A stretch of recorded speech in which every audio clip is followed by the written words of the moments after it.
पक्ष किती मोठा होतो या गोष्टीकडे लक्ष देणं गरजेचं आहे. कारण नुसतं एक माणूस जिल्हा परिषदचा सदस्य, एक माणूस नगरपालिकेमध्ये निवडून आला आहे फरक पडत नाही. तोपर्यंत त्या संस्थांवरती आपल्या पक्षाची सत्ता येत नाही, तोपर्यंत आपल्याला खऱ्या अर्थाने विकास कामं करता येत. मुंडे साहेबांचा उल्लेख करत असताना आज तुमच्या सगळ्यांच्या निश्चितच आठवणी जाग्या झालेल्या आहेत. आणि आता काळ बराच लोटला असला, अगदी डोळ्यातून घळाघळा पाणी येत नसलं तरी डोळ्यांच्या कळा सुद्धा उलवल्याशिवाय राहत. साहेबांचं आपल्याला सोडून जाणं हे निश्चितच दुर्दैवी होतं. आजही आपण त्या धक्क्यातून सावरू शकलो नाही. आणि खूप वाईट यासाठी वाटतं की आता साहेबांच्या घरी जन्म झाला माझा, पंकजाताईंचा, आणि हे साहेबांच्या घरी नाही जन्मले तरी साहेबांच्याच परिवारातला भाग दिसेल. तुमच्या सगळ्यांच्या आशीर्वादाने आणि ह्यांच्या मदतीने साहेबांपेक्षा आमचं आयुष्य आढळलं. राजकारणातला आमचा अनुभव एवढूसा, साहेबांच्या गुणांची आणि आमची बरोबरी केली तर त्यांच्यातले कणभर सुद्धा गुण आमच्यामध्ये नाही. पण तरी सुद्धा 2014 ते 2019 पंकजाताई पालकमंत्री असताना या बीड जिल्ह्याचा चेहरा मोहरा तुमच्या आशीर्वादाने बदलण्याची संधी मिळाली आणि त्या संधीचा आम्ही सोनं करून दाखवलं. तर विचार करा, मुंडे साहेबांचा अंश असणारे लोक जर इतकी किमया घडवू शकतात तर आज मुंडे साहेब स्वतः आपल्यामध्ये असते तर आपल्या बीड जिल्ह्याचं निश्चितच महाराष्ट्रात नाही तर देशामध्ये नंबर 1 जिल्हा म्हणून नाव घेतलं गेलं असतं. हे तुमचं आमचं सगळ्यांचं दुर्भाग्य. तुम्हाला माहिती, आज इथे जे टोप्या घातलेले, धोतर घातलेले आमचे सगळे श्रेष्ठ इथेदार आहेत, ज्येष्ठ मंडळी, त्यांना सगळ्यांना माहिती आहे मुंडे साहेबांचा प्रवास त्यांनी सगळ्यांनी जवळून बघितलेला आहे. पण आज इथे माझ्या डाव्या हाताला जे उभे तरुण त्यांनी कदाचित मुंडे साहेबांना प्रत्यक्षात पाहिलेलं नाही. आज इथे जे छोटे छोटे चिमुकले बसलेले आहेत त्यांना मुंडे साहेब फक्त नावाने माहिती आहेत, कारण आपण कार्यक्रम घेतले तर त्यांच्यापर्यंत ते नाव पोहोचत आहे. म्हणून अशा कार्यक्रमांची आपल्याला मोठ्या प्रमाणात गरज आहे. पंकजाताई गेले काही वर्ष ही विनंती करताय की सगळ्यांनी परळीपर्यंत येऊन गोपीनाथ गडावर दर्शनाला येण्याचा आग्रह न ठेवता ज्या गावात, ज्या तालुक्यात, ज्या जिल्ह्यात असाल आपापल्या ठिकाणी मुंडे साहेबांविषयी आपला असणारा आदर व्यक्त करा, समाज उपयोगी काम करा. 12 डिसेंबरच्या दिवशी एका तरी गरजवंताची मदत केली तर ती खरी मुंडे साहेबांना आदरांजली ठरणार. म्हणून आपण सर्वांनी आपापल्या ठिकाणी हे कार्यक्रम करावे. हीच खरी साहेबांविषयी असणारी आदरांजली आणि हीच खरी साहेबांची शिकवण आहे. या पिढीला मुंडे साहेब कळले पाहिजे, त्यांना माहिती नाहीये.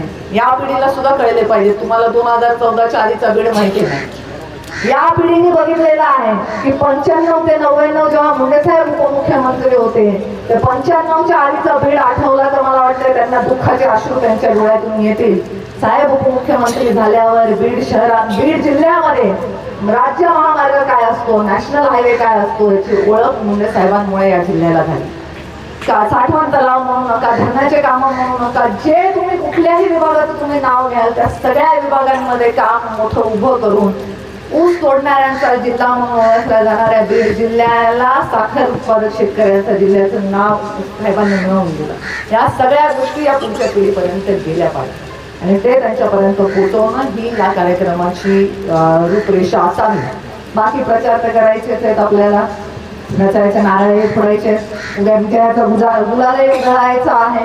चांगलं केलेलं प्रामाणिक काम हे जनतेच्या नजरेतून कधीच सुटत नाही. त्यामुळे काय आरक्षण पडलं, काय बदललं, नाही बदललं ह्याचं फार चिंता न करता आपलं काम प्रामाणिकपणे करत जा तर लोक त्याची जाणीव ठेवतातच. आणि हे तुम्हाला स्वतःच्या अनुभवातून सांगते. आपली जेव्हा रेल्वे नगरवरून बीडपर्यंत आली तर शासकीय कार्यक्रम बीडमध्ये झाला. मी त्या कार्यक्रमाला उपस्थित नव्हते कारण तो शासकीय कार्यक्रम आहे तिथे जेवढे अपेक्षित लोकश्रेणी आहे, ज्या लोकांना निमंत्रण आहे ते त्या मंचावर येतील. मी त्या कार्यक्रमात नव्हते आणि तो कार्यक्रम झाला. माझी खासदारकीची टर्म संपल्याच्या मला वाटतं 1-1.5 वर्ष नंतर तो कार्यक्रम झालाय. मला काही फार अपेक्षित नव्हतं की त्या दरम्यान कोणाचं काही. मला त्या दिवशी 17 तारखेला दिवसभर मला जिल्हाभरातून सगळ्या कार्यकर्त्यांची, अगदी सर्वसामान्य माणसांची ज्यांची माझी ओळख नाही अशा लोकांचे मला इतके फोन आणि इतके मेसेज आले. ताई आजच्या कार्यक्रमाला तुम्ही पाहिजे होत्या, कारण 10 वर्षाची तुमची ही मेहनत आहे ज्याचं आज आपल्याला फळ बघायला मिळतंय. मी गेले होते का लोकांकडे सांगायला की तुम्ही येऊन मला श्रेय द्या, मी काही जाहिरात केली का, मी कुठल्या पेपरमध्ये छापलं का, मी कुठे माझं बॅनर लावलं का, मी माझं कुठे पोस्टर लावलं का, नाही. मी 10 वर्ष इमाने दुपारी रेल्वेच्या प्रश्नाला प्राधान्य दिलं. कारण रेल्वेचा शब्द हा मुंडे साहेबांनी बीड जिल्ह्याला दिलेला शब्द होता आणि तो पूर्ण करणं हे मला वाटलं माझी प्राथमिक जबाबदारी आहे. मी म्हणत नाही ते काम माझ्या एकटीचं आहे. पंकजाताई पालकमंत्री म्हणून त्याच्यामध्ये त्यांनी फार मोठी महत्त्वाची भूमिका पार पाडली. राज्य सरकारचा तत्कालीन केंद्र सरकारचा तो निधी आहे तर या सगळ्यांच्या आशीर्वादाने तो प्रकल्प पूर्णत्वास गेला. पण जेव्हा तुम्ही श्रेयासाठी न लढता केवळ आणि केवळ सेवेसाठी लढता तेव्हा तुमचं श्रेय, तुमच्या वाटणीचं श्रेय तुमच्यापर्यंत येऊन पोचतंच. हा माझा स्वतःचा अनुभव आहे. म्हणून कुठल्याही पदाची श्रेयाची अपेक्षा न करता काम करत राहा. आपल्याला योग्य वेळी न्याय मिळत असतो. ह्यांना कळत नाहीये की मी असं का बोलते आणि ह्यांना वाटतंय की बस झालं काही आता आमची एक टर्म तरी निवडणूक झालेली नाही, अजून किती धीर धरायचा आहे. त्यामुळे आता त्यांच्या धीराचा हा अंत होत आलेला आहे. काही हरकत नाहीये. आपण त्याची चुणूक नगरपालिकेच्या निवडणुकीमध्ये बघितली. अगदी सगळे जोराशोराने राज्यभरातले मोठे मोठे नेते सुद्धा या निवडणुकीमध्ये सहभागी झाले. कारण खूप मोठ्या काळानंतर स्थानिक स्वराज्य संस्थांच्या निवडणुका लागल्या. त्या लागायलाही पाहिजेत. त्यामुळे जिल्हा परिषदला आपण नगरपालिकेपेक्षा आणखीन अधिक जोराने या निवडणुकीमध्ये उतरू. तेव्हाची तयारी तेव्हा करू. आज आपण सर्वांनी मुंडे साहेबांविषयी आपलं असणारी श्रद्धा ही समाज उपयोगी कार्यक्रमातून व्यक्त करण्याचा निर्णय घेतला. म्हणून आयोजक म्हणून विष्णू तुमचे आणि इथे उपस्थित तुम्हाला मदत झालेल्या सर्व कार्यकर्त्यांचे मी मनापासून खूप खूप आभार व्यक्त करते. रक्तदान शिबिरासाठी इथे येऊन आपलं रक्तदान करणाऱ्या सर्व दात्यांचे मी मनापासून आभार व्यक्त करते.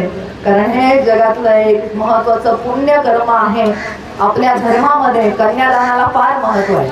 पण काही लोक ज्यांच्या घरी कन्या जन्माला येत नाही, दुर्भाग्याने त्यांना हे पुण्य काम करण्याची संधी मिळत नाही. पण रक्त तर सगळ्यांच्या शरीरामध्ये आहे. त्यामुळे रक्तदान करण्याचं पवित्र काम आपल्या माध्यमातून होत आहे. मी सर्व दात्यांचे खूप खूप आभार व्यक्त करते. आणि जेवणाची पण तयारी इथे केलेली आहे. तुम्हाला भूक लागली आहे का नाही मला माहिती नाही, पण मला नक्कीच भूक लागलेली आहे. आपण सर्व या कार्यक्रमामध्ये दोन आहेत का तुमच्या आदेशाचं पालन 1, 2 आणि 3 पूर्ण वेळ केलं बघा. त्यांना जास्त गोड खाऊ घाल. त्यांनी बोट काढलंच नाही. अशी चांगली पिढी आपल्याला पाहिजे. त्यांच्यापर्यंत चांगल्या गोष्टी पोचवा. तुमच्या सर्वांचे अतिशय शॉर्ट नोटीसवर झालेल्या या कार्यक्रमामध्ये उत्स्फूर्त सहभाग नोंदवल्याबद्दल पुन्हा एकदा आभार व्यक्त करते आणि आपल्या वाणीला विराम देते. धन्यवाद. जय हिंद, जय महाराष्ट्र.